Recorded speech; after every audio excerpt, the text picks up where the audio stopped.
اعوذ باللہ من الشیطان الرجیم بسم اللہ الرحمن الرحیم رب اشرح لی صدری ویسر لی امری واحلل عقدۃ من لسانی یفقہوا قولی۔ سورہ البقرہ کی آیت نمبر 216 کا ترجمہ اور تشریح پیش خدمت ہے۔ کتب علیکم القتال وہو کرہ لکم وعسیٰ ان تکرہوا شیئا وہو خیر لکم وعسیٰ ان تحبوا شیئا وہو شر لکم واللہ یعلم وانتم لا تعلمون۔ اس کا ترجمہ ہے کتب علیکم القتال، تم پر دشمنوں سے جنگ کرنا فرض کیا گیا ہے اور وہ تم پر گراں ہیں، تمہارے لیے وہ مشکل کام ہے، اور یہ عین ممکن ہے کہ تم ایک چیز کو برا سمجھو حالانکہ وہ تمہارے حق میں بہتر ہو، اور یہ بھی ممکن ہے کہ تم ایک چیز کو پسند کرو حالانکہ وہ تمہارے حق میں بری ہو۔ در حقیقت اللہ جانتا ہے اور تم نہیں جانتے ہو۔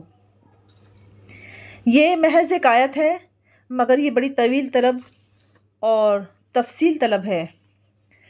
قرآن چونکہ ایک مکمل ضابطۂ حیات ہے، اس میں انسانی زندگی کے تمام پہلوؤں پر بات کی گئی ہے۔ ایسا نہیں ہے کہ صرف نماز روزہ ہی موضوع ہے یا صرف انسان کی پرسنل ذاتی زندگی، بلکہ زندگی کے ہر پہلو پر تمام قوانین الہی واضح کیے گئے ہیں۔ اسی کے ساتھ ملکوں میں رہنے کا طریقہ، اسلامی اسٹیٹ یا غیر مسلم اسٹیٹ، یا پھر غلبہ اسلام کے لیے دوسری حکومتوں سے جنگ کرنے کی ضرورت۔ قرآن نے کئی مقام پر مسلمانوں سے اسلام کے غلبے کے لیے جنگی حکمت عملی اور جنگ کرنے پر ابھارا بھی ہے، اور یہ کوئی انہونی یا غلط طریقہ کار نہیں ہے۔ جب حکومتیں طاقتور ہوتی ہیں تو وہ آگے بڑھ کر اپنی حکومت بڑھاتی ہیں، اور اس کے لیے ظاہر ہے جنگ کی صورت پیدا ہوتی ہے۔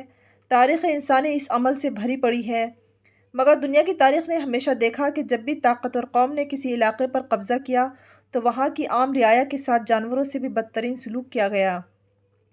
وہاں کے انسانوں کا خون پانی سے زیادہ بہایا گیا، عورتوں اور بچوں کو کچل ڈالا گیا، کھیت کھلیان اجاڑ دیے گئے۔ مگر اسلام وہ اکیلا مذہب ہے جس نے جنگ میں انسانیت کو، انسان نوازی کو سب سے اوپر اور آگے رکھا۔ یہی وجہ ہے جب مسلمانوں کی فتوحات اپنے وقت کی سپر پاور قیصر اور کسریٰ تک پہنچی تو وہاں کے عوام نے کچھ ہی سالوں میں اپنی مرضی اور خوشی سے اسلام قبول کیا۔ یہی وجہ ہے کہ وہ تمام مفتوحہ علاقے آج مکمل اسلامی اسٹیٹ ہیں۔ یہ آیت اسی ضمن میں ہے چونکہ وہ ابتدائی دور تھا اسلام کا۔ حضور اقدس صلی اللہ علیہ وسلم دین کو پھیلا رہے تھے، اسلام کو پھیلا رہے تھے، اور اسلام نے پھیلنا شروع کر دیا تھا، اور چاروں طرف سے دشمن نے اسلام کو گھیر رکھا تھا اور وہ اسے جڑ سے اکھاڑنے کی سازش میں لگے ہوئے تھے۔ اسی پر اللہ رب العزت نے یہ آیت نازل فرمائی کہ تم پر دشمنوں سے جنگ کرنا فرض کیا گیا ہے، اور چونکہ جہاد کرنا یا جنگ کرنا اتنا آسان نہیں ہے، اس میں اپنی مرضی کا عمل دخل اتنا نہیں ہوتا ہے، کیونکہ وہ زندگی جنگ کی، حالت جنگ کی ہوتی ہے، اور وہ بڑا مشکل عمل تھا۔ اور دشمن چونکہ سامنے بہت زیادہ مضبوط تھے، تمام جتنے بھی لوگ تھے، کیونکہ اسلام تو ابتدا میں بالکل شروعات ہوئی تھی، تو ظاہر سی بات ہے ایک ننھا سا ایک پودا تھا، اور سامنے بہت بڑے بڑے درخت تھے جو صدیوں سے پلے بڑھے تھے اور آسمانوں تک پھیلے ہوئے تھے۔ تو اسی پر کہا گیا ہے کہ اور یہ تم پر گراں بھی ہے، اور عین ممکن ہے کہ تم ایک چیز کو برا سمجھو حالانکہ وہ تمہارے حق میں بہتر ہو۔ پھر اسی پہ کہا کہ بہت ساری چیزیں ہوتی ہیں کہ انسان کی نگاہیں سمجھتی ہیں کہ یہ بہتر ہے اور یہ بہتر نہیں ہے، تو یہ چیز جو ہے اللہ کو زیادہ معلوم ہے کہ تمہارے لیے کیا حق میں بہتر ہے کیا نہیں ہے۔ تم اللہ رب العزت کی خاطر اپنے نبی کے جھنڈے کے نیچے اپنے نبی کے ساتھ اللہ کی راہ میں جہاد کرو، کیونکہ اللہ جو جانتا ہے وہ تم نہیں جانتے ہو۔ صدق اللہ العظیم۔